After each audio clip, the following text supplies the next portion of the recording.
Summer's here, and I paired up with my good friend Johnny Payne for the Freedom Tour. Johnny, tell them about our first stop. Oh, we're going to have plenty of fun.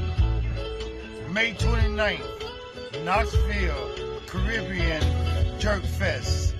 Johnny Payne and the True Believers will be there. We'd love to see y'all in the house. May 29th, Knoxville, Jerk Fest. God bless. It's Albert Prince Bell, 21-0 checking in, and you rocking with Keeping It Real Sports. And we're gonna be here a lot of times. I love the platform. Check in, it's the new wave. Like, follow, subscribe, and do all that good stuff.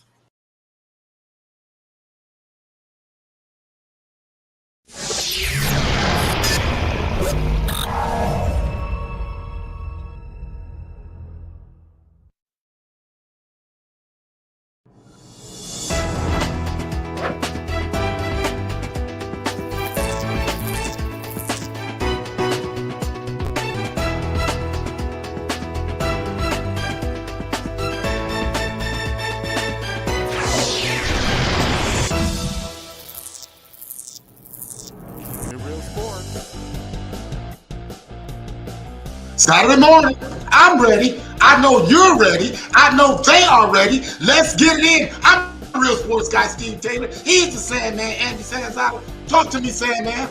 Steve Taylor, I wore my Super Bowl hat just for you, my friend. It's champions. So, you know, I just figured champions need to be heard from today.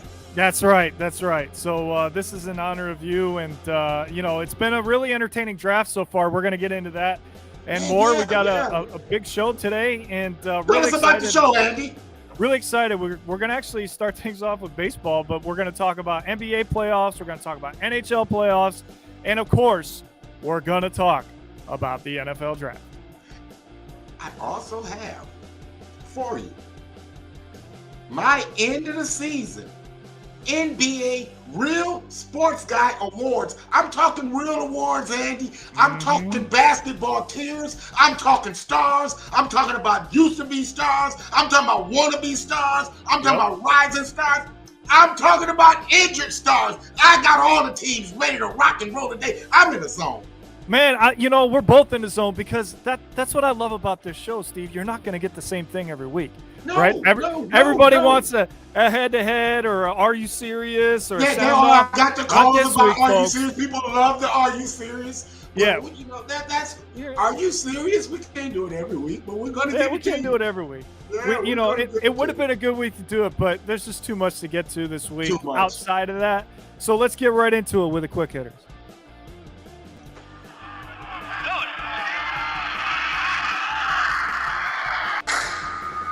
Quick hitters.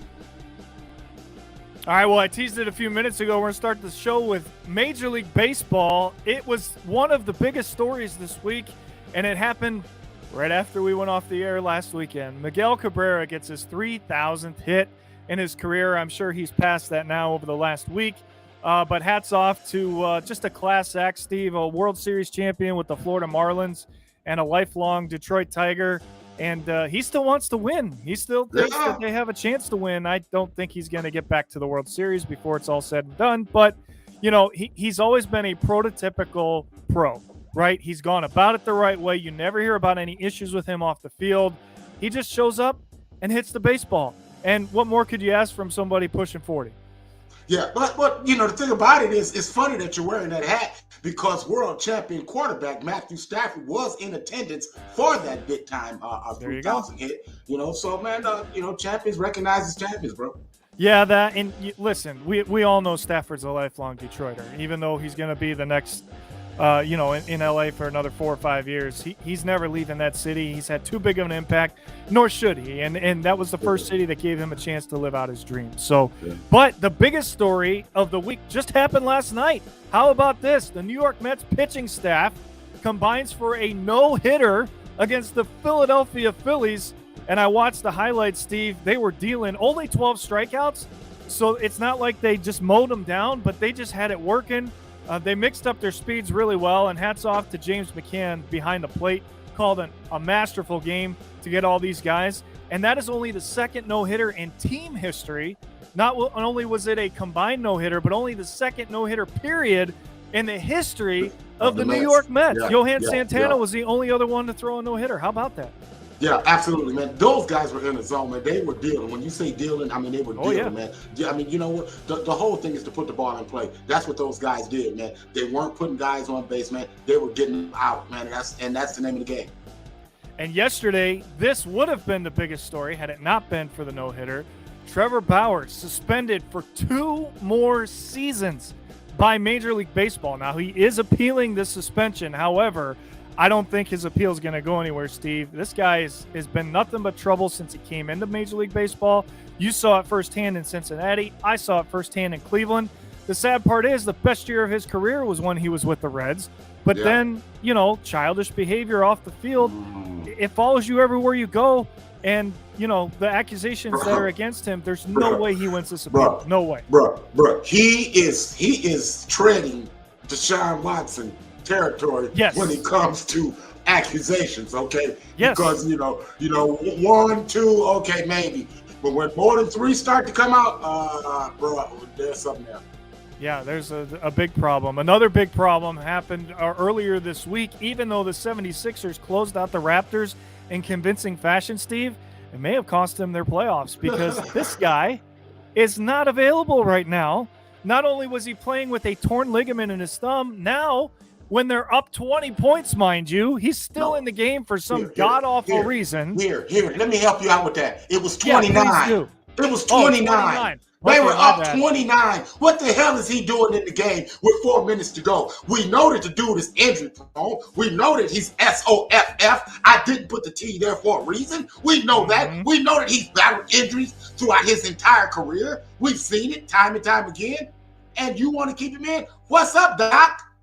Just saying. And these are the kind of decisions that keep following Doc Rivers and his negative press conference, right? And did you see that garbage that he put on this week? Doc, will you shut what they call the hell up? Just stop feeding into it. Just stop feeding into it. Stop it. Be the better man. Stop it. Your record speaks for itself. You won a title in Boston. You don't have to defend yourself. You've done enough. If people want to continue to bash you because of your failures, let them. Forget it. It's not worth it. That reminds me of another segment that we come up with. Come on, man. Come on, man. Yeah. Come on. Oh, trust me, we're going to be coming up with all kinds of segments as we keep going this show. But Steve, not only does he have an orbital fracture, he now has a concussion. Well, he's been concussed. And here's the thing with that, Andy. We saw that he had that same injury to his left eye. This one here is on the right side. He had that same injury where he had surgery immediately afterwards, and he was out 3 weeks. Okay, surgery has not been determined now, but the 76ers cannot allow that man to be out of the lineup. I'm just saying. And this is why. Look at who they're matched up against now. As we move into the second round of the NBA playoffs, all the first-round series closed this week with a dramatic finish, and hats off to Ja Morant and the Memphis Grizzlies on a fun game to watch. They really did do it again, Steve. It was the theme of this series. It can't continue against Golden State. They cannot continue to have to come behind against a better team. They have to play better basketball from the tip. But I really like all of these matchups. To me, I think are going to go 6-7, except maybe now Philly because Embiid's hurt. Yeah. Well, the thing about Memphis, let me back up on those guys. They're a young team that was able to overcome the hype and get it done. But if you notice, all season, Andy, the Memphis Grizzlies was the best fourth quarter team in the league. Man, this is not a mistake. It is not an accident. When I said that Ja Morant was rocking with dogs, I meant that. I mean, Dylan Brooks is a dog. Desmond Bane is a dog. Slow Motion is a dog. Man, Brandon Clark is a dog. Man, I'm telling you, these dudes are primed and ready. And by the way, Andy, they went 3-1 in the season against Golden State. I'm just saying. Yeah, I'm just saying, matchups make everything. Minnesota had a big man in the middle that really compromised the defense of the Memphis Grizzlies. But on the edge, they lock people down, man. It is going to be interesting, the length and the quickness of the Memphis Grizzlies, what they can do with this lethal weapon 3 that the Golden State Warriors employ. But they don't have to worry about that big man in the middle anymore. True, but I'd be interested to know if that 3-1 record is with or without Klay Thompson. Clay played in the last in the last game. Okay, so there you go. So that could be a difference. But let's go back to the bracket, Steve, before we move on to the rest of the quick hitters. What series are you most excited about, my friend? Both of the 2-3 matchups. Boston and Milwaukee and Memphis and Golden State. Yeah, I think I concur with that. You know, I really wish that the 2-3 on the East would have been the conference finals, because I think that would have been special if there'd been a bigger impact for that. But like I said before, and I stand by it, and I think you agree with me, except now for Philly. Would you agree that all these are going to be long series, at least 6 or 7 games? Well, they should be. I tell you, and if Philly gets the play that they got from James Harden the other day, but that's a big if. That's a big ask. Yeah. I mean, breaking this down, I would have to favor Miami in that series. I'm going with the defending world champions, although I think that the Boston Celtics are very admirable in what they've been able to do. I'm going to tell you this. I like the Dallas Mavericks. Yeah, I know you do, and I'm honestly scared because you have Memphis coming out of the West, I have Phoenix, and this series makes me a little bit nervous because Luka's going to be tough to guard for sure. With what it's not just Luka though, man. Look, Spencer Dinwiddie is putting in work. Jalen Brunson is putting in work. Finney Smith. What the hell is a Finney Smith? Dorian Finney-Smith. You get what I'm saying? I know. Oh, yeah. Okay, I got you now. Yeah.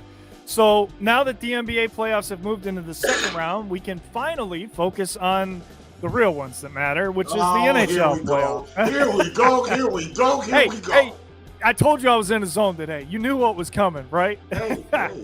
Hey, listen, I know your Blues played outstanding towards the end of the regular season, but Steve, look at these matchups.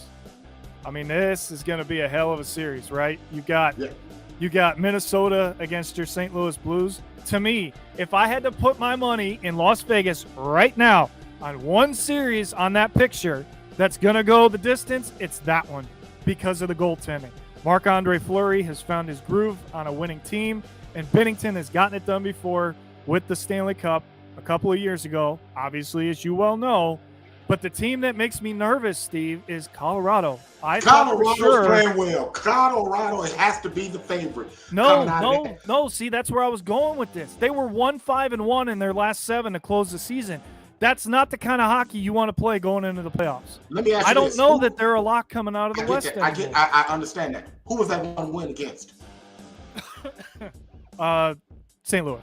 There you go. They're playing well when they have to. Yeah, that's true. I'll give you that. But honestly, it's a very real possibility. And I think this would be fantastic for the NHL if it happens, to have an all-Canadian Stanley Cup final. Because get out of here. Both Calgary and Toronto are capable. Now, I'm not picking that, okay? Let's clarify that right now. I'm just saying it would be really good for hockey to have that happen, but it's not going to happen. So. No. All right, outside of your series, real quick before we move on, which series on in the NHL are you most excited about? Washington, Florida. Okay. Now, Florida's probably not going to win the cup because they won the President's Trophy, right? Yeah. But Florida is, who's raising their hand to say they want to play them guys? No, I'm just saying. I know, but tradition speaks volumes in the playoffs, right? And what speaks volumes in the playoffs is hot goaltending. Well, come on, that's obvious. I wasn't going to go there. It's too early to go there. We know that. That's what it's all about. And that's why you should be nervous about Minnesota. That's all I'm saying. So, all right, we got to move on. Yes, sir. All right. Last week, here it is. No question about it. We knew it was going to happen, but he went out and did it in his hometown at Wembley. Tyson Fury, technical knockout, sixth round, and the ref might have saved Dylan White's health and potentially kept him out of the hospital by stopping this fight. It wasn't even close, Steve. No. And you kind of knew that's what was going to happen. This could have been Fury's last fight, and he fought like it because nobody was going to beat him that night, especially in that stadium. He's interested, and he's watching the USIC AJ Anthony Joshua fight, man. And man, he wants to get Anthony Joshua. He's very interested. That'll be a big payday if he could get Anthony Joshua. That's the one fight, man. But man, this guy's skill set, man. I tried to tell people, man, years ago, just because a guy looks goofy and he's 6'9", he can box, man. I mean, he can reach. You know? He punches like a kick mule, but he can box, man. And that's the thing, man. You know, once he sets down and he settles into a skill, man, there is no other skilled heavyweight more skill than this gentleman right here. And I promise you, man, there's nobody, man, wanting that smoke, man. Nobody really wanting that smoke. And listen, Steve, he's got possibly other options. We heard 2 other rumors you and I talked about as well, right? Yeah. And Ngannou, possibly. He's a moneymaker. I mean, he has made himself very, very, very profitable, and I just like the way that this is. He's very likable. I can see him going back to WWE for SummerSlam. I'm just saying. We'll see. Yeah. All right, the big fight tonight. I'm going to let you break this one down. I don't think this one's going to be close either, but let's take a look at it. Shakur Stevenson against Oscar Valdez. Well, here's the thing, man. We've got finally a unification of a weight division. We've got Oscar Valdez. He's undefeated. He is a slugger. 30 wins, 23 knockouts. He's coming in. He's the WBC champion going against the WBO champion. Shakur Stevenson, 17-0, 9 KOs. Man, a great skill set, man. His boxing ability is second to none out there in the league. What's going to be interesting to me is going to be if Shakur dictates pace tonight against Oscar. Oscar is a guy that can box, but Oscar can bang, and he wants to bang, and he let it be known that he really wants to touch Shakur. I don't think he's going to be able to touch Shakur. I think Shakur is defensively sound. I love his jabs, the hand speed, and the way that he places his punches. Man, I think Shakur Stevenson, he looks like he's going to sit down. When they measured up against each other, Oscar was smaller than Shakur thought. And so, man, you know, I think Shakur is going to kind of take it to him, man. Look to see a real good fight tonight.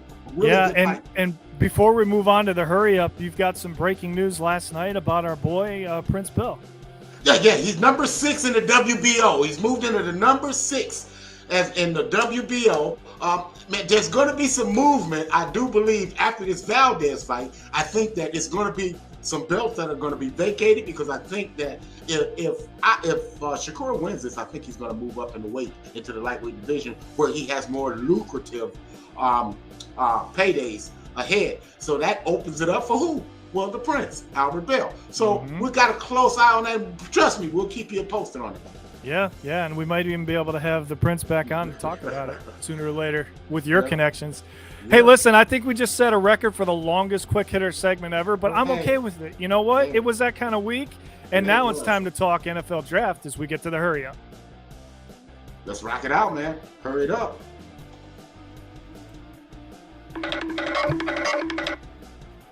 Hurry up.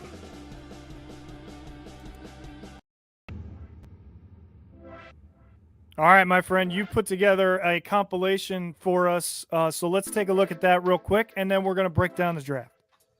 Yeah, you know, I mean, just before we do that, is there anything that stood out to you in the draft that was just eye-popping to you? Yeah, the number 3 pick. I thought that was too high for Stingley. But outside of that, I think that the New York Jets are going to have something to say about the AFC East with the draft they've put together. Maybe not this year, but in the next few years, they're doing it right, Steve. You got to give Joe Douglas a lot of credit. He's getting everything he wants right now in every round so far, too. I look at them from the first to last night through the third, and to me, they're the most complete team as far as what they've done in the draft. They get it. So with that said, we're going to give you the top 10. We'll break that down, and then we'll look at it, you know, as to, you know, and Andy, I disagree with what you said, pushback. You and I were texting back and forth. You're like, well, we didn't do well on our mock draft. Well, you know what? Out of the top 10, we had 9 of the 10 kids going. It was just the placing, man, kind of got jagged up. I think the Jets messed up the Texans messed up the first round of the draft. And that's what I was alluding to with Stingley. Yeah, exactly. Yeah. So here we go. The top 10 picks in this year's NFL draft. Jacksonville takes Trayvon Walker from Georgia, making him the number 1 pick. Aiden Hutchinson from Michigan, he goes to the Detroit Lions second. Darryl Stingley Jr. from LSU goes to the Houston Texans. Sauce Gardner, quarterback from Cincinnati, goes to the New York Jets. Talented edge rusher Kayvon Thibodeau, Oregon Duck, goes to the New York Giants. Ike Nwanu, tackle, goes to the Carolina Panthers. Tackle Evan Neal, he goes to the Giants. London Drake, wide receiver from USC, he goes to the Atlanta Falcons. Charles Cross, he'll man up that offensive line for the Seattle Seahawks. And talented wide receiver Jared Wilson from the Buckeyes goes to the Jets. Like we said, Steve, Stingley too high, but the other theme in this draft is it last night through 3 rounds tied the most receivers taken in a single NFL draft. 17 receivers. 17. And oh, by the way, the Cleveland Browns got one of them, and they got a damn good one at that value, I think, as well, when they took David Bell from Purdue, who led the Big Ten. Mind you, the same conference that Garrett Wilson, Chris Olave, and Jigba, all those guys played in. The guy that's in Cleveland now led the Big Ten in receiving last year. Okay, pump your horses on that one because those 2 guys that you mentioned, they got drafted ahead of him. Okay, yeah. You know, it's one guy on that team. There was 3 guys on the Buckeyes. So I get. I'm just talking about the. But that's a great. I'm not talking about him being better. I love the pick. I think David Bell is a great back. He really struck fear of God into the Big Ten this season, not just this season, but last year. So I do think that was one of the great picks. I like the cornerback that the Browns took as well. Yeah. But you know what? I think that the talk of our breakdown today has to be how far the quarterbacks fell, because we had Malik Willis in the top 10 in our breakdown, and he goes all the way down to 70 to 86 at Tennessee. Yeah, and that's strikingly similar to Steve McNair. That's crazy, isn't it? We made that comparison. Yeah, I mean, but he might have a better arm than McNair. But Steve, the one thing, are you a little surprised that Desmond Ridder went before Malik Willis? No. Okay, here's the one thing about Desmond Ridder that nobody's talking. Andy, the kid won 42 games at Cincinnati. Yeah, he's a winner. I question his mechanics. That's all I'm saying. He played in a pro-style offense. He took his team to the playoffs, the highest pinnacle that he can get to. Yeah. He won 42 games. There's 2 quarterbacks left to be taken today, and those would be Sam Howell and Carson Strong. And we could see him go early, Steve. Seattle still needs a quarterback unless they do want to trade for Baker. But, after what Carolina did now, where's Baker Mayfield going to go? Yeah, because Atlanta got their quarterback. Not going there. Yeah. There's 3 teams. There's 3 teams that he could end up on still, I think. Houston being one of them. New York Giants. That would be the second one. And then if Seattle doesn't take Sam Howell, but it's from what I'm hearing, they're enamored with him. And if he's still there, then I think Baker's out. So, but give me your thought. You asked my thoughts. I think we agree that both New York teams were the highlights so far. However, Louis Riddick really liked what the Indianapolis Colts have done so far as well. And I think that the AFC South is going to be a lot more competitive than people are leading. They are. I like what Jacksonville's done, but if you got to tell, if I have to say who I think the winner is, it's the Jets. It's got to be the Jets. Mm-hmm. The Jets get a lockdown corner in Sauce Gardner. You come back and there was reports that 10th pick was in play for Deebo Samuel. They did offer San Francisco that 10th pick for Deebo Samuel. They snuffed at it because they wanted to do a pick trade, not just trade the pick. They wanted to do a pick trade. San Francisco wasn't interested. Therefore, the Jets ran up with the card. They got their guy. I had him tied to the Jets anyway. Coming up to the draft, the Jets were real enamored with this kid. They went and got him. And then the thing that made me really tip the cap to the Jets was them trading back into the first round to get a guy that I had in the top 10 initially. I had him on my top 10 board, Jermaine Johnson, out of Florida State, the edge rusher, to come back up and get him. Man, they're knocking it out the park, man. I love That's what I said. They're having the best draft of anybody. It's not even close. Not even close. Yeah. But now that they're putting the weapons around him, Zach Wilson has to step it up this year. Yeah, you I ain't got get no it last choice now. year. We ain't trying to hear that this year, buddy. We ain't trying to hear it. Exactly. You know, you can have your rookie year, fine. But listen, if you're our franchise quarterback, then it's time to step it up. The biggest news to me on day one were the trades. And we're not talking about picks being traded. We're talking about talented players, Steve, AJ being Brown going to traded. the Eagles. Yeah, I had Marquise some, Brown gets reunited with Kyler Murray in Arizona. Yeah, that right? pissed off Lamar Jackson. Yeah, Thanks good a lot. luck re-signing him to a max now. You know, have fun with that discussion. He's going to need Deshaun Watson money to even stay in Baltimore. And you had A.J. Brown, which to me, that was the biggest shocker. Well, you know, that's a great thing. Hey, man, that is the best Philadelphia wide receiver since Terrell Owens. Yeah. He's a beast. He's a beast. So there you go. Notable picks, man, in the third round was Matt Corral. I thought that that was a good pick. We talked about Malik Willis. Hey, man, but the Steelers getting Pickens, I thought was a steal.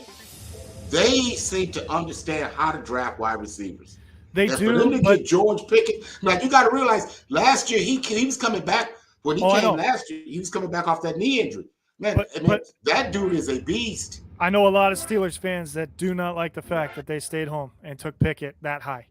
So, hey, man, I need to tell you. Yeah, and I know your friends watching. Yeah, because I got the text message that you sent Andy. He showed it to me. Okay, here. Settle down. Let me tell you, Pittsburgh did their homework on this kid. Yeah. They know about him. Man, nobody cares about hand size, man. He gets it. He played in the NFL style offense, and he broke all of Dan Marino's records. They watched this for 4 years. Relax. RELAX. Relax. You're going to love Kenny Pickett. I promise. Yeah. Well, it remains to be seen. I don't know. But, you know, it was fun to watch his reaction to staying home. You know, honestly, that's part of the fun to me of watching the draft is to see some of these backstories and to see the human side of these athletes, right? Yeah. The kid that went 55, McBride, that went to the Cardinals. I didn't like. I mean, I was rooting for that kid. Didn't like that he went to the Cardinals, but but there is a lot of backstories, man. And man, I tell you what else has a lot of backstories, Andy. Is since the curtain has dropped on the NBA season, we've got the first round of the playoffs totally done. There's a lot of backstories coming up. As when I look back at our picks, really the only one that I really kind of flubbed up was the and I really didn't flub it up. It was the Boston Brooklyn. Nets We series. both did. Brooklyn Nets. But all of my other picks came out, man, just well. And man, I'm confident. I'm liking the Memphis Grizzlies. I think it's going to be Memphis and Milwaukee to play in the NBA championship. That will piss off Stephen A. Smith, and that will make me very happy. Yeah, I don't like that guy either. Yeah. So Andy, what I did, because in 2 weeks, you're going to do the same thing with the NHL. You're going to give the Andes, so to speak. Yeah. The Andy Awards. I kind of like that. The Sandman Awards. Yeah. The Sandman Awards. You know, so I've given up the Real Sports Guy Awards, man. Here's where I took the wannabes, the used to bees, the never will bees, the superstars, the rising stars, and I made NBA tiers, and I made teams, man, and I had fun doing it. So, what you think? I think it's a great way to close out this show because it's been a lot of fun. But I think a lot of people will be surprised, which I think leads them to want to come back and see what we have in store for them next week. Okay. Well, here's my first team, Andy. I call them the all-airport team.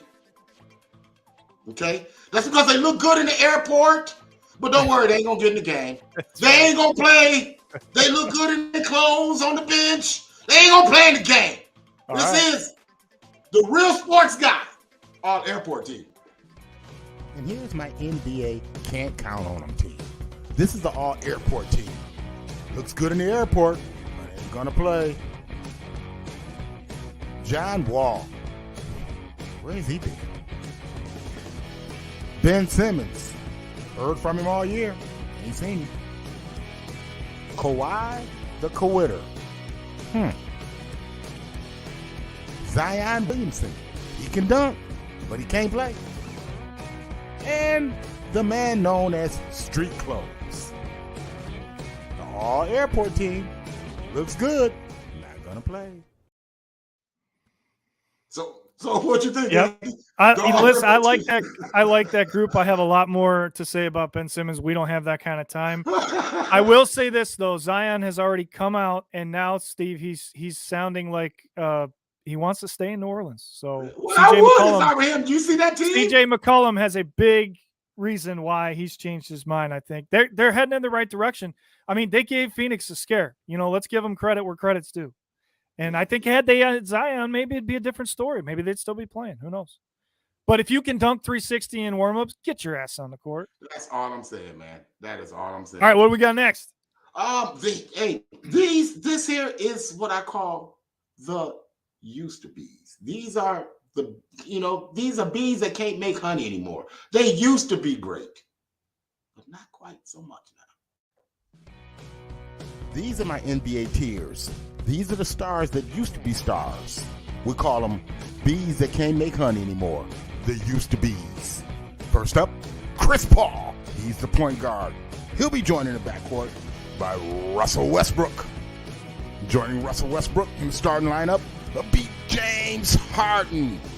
He'll be joined by rated PG Paul George and the captain of the team, Anthony Davis. The bees that can't make honey anymore. The used to bees. You can't get in the club anymore. Hey, Well- notice the E on the end of Westbrook. Westbrook. That's it. You did that on purpose. Yes, I did. Yeah, I did.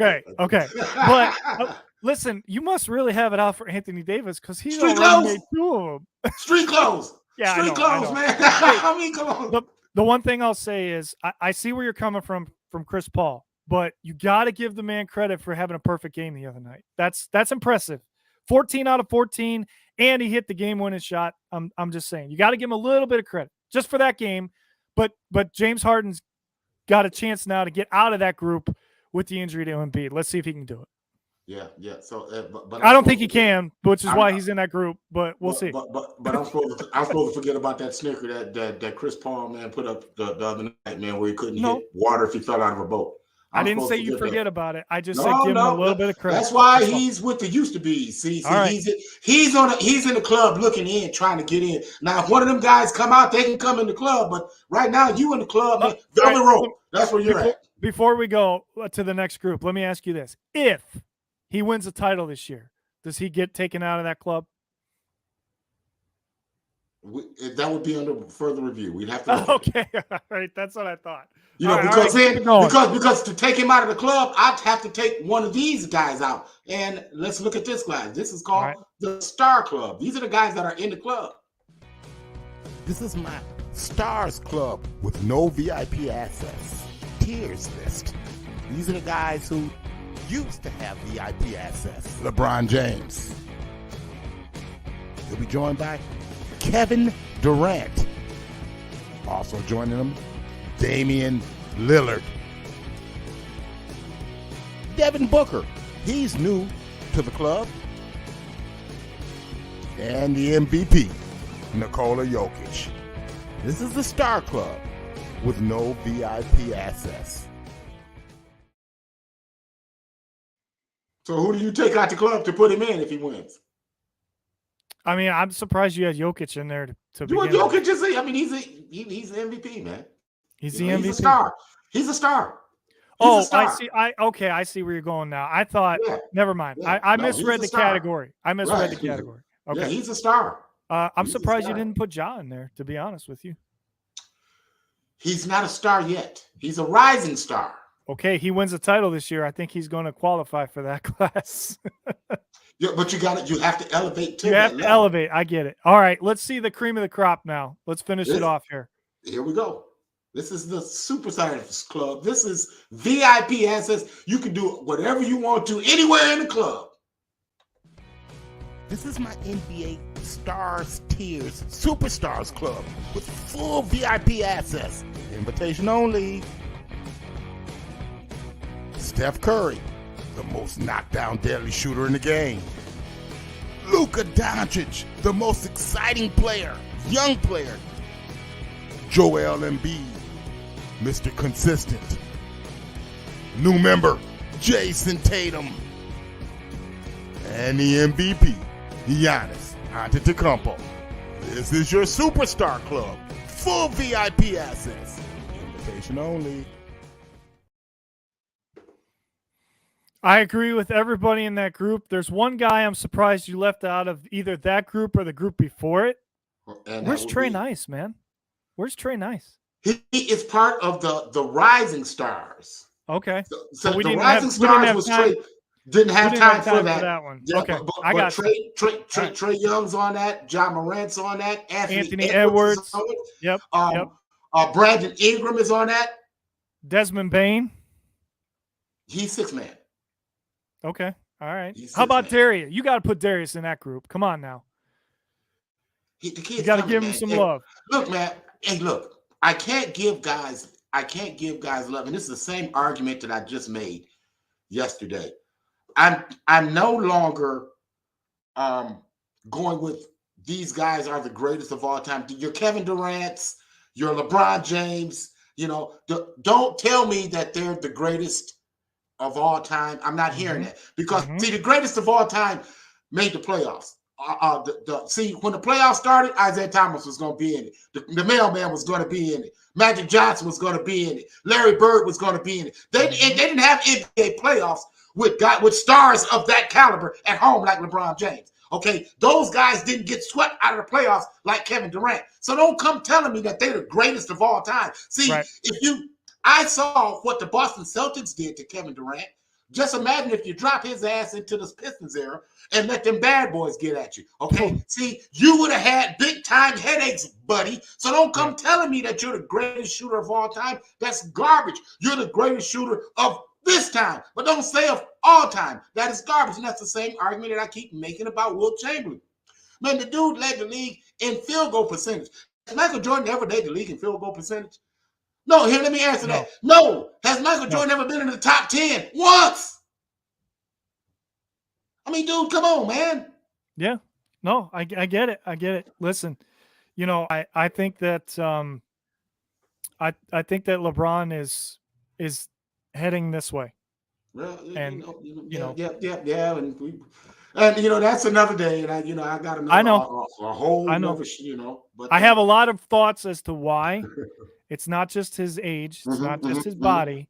I have a lot of thoughts as to why, but we don't have that kind of time because no, we don't. We don't, man. We're out of time. We're out of time, and just like that, man. You know, another one in the books, man. So until next week, we wish you love and peace, deuces. We'll see you next week.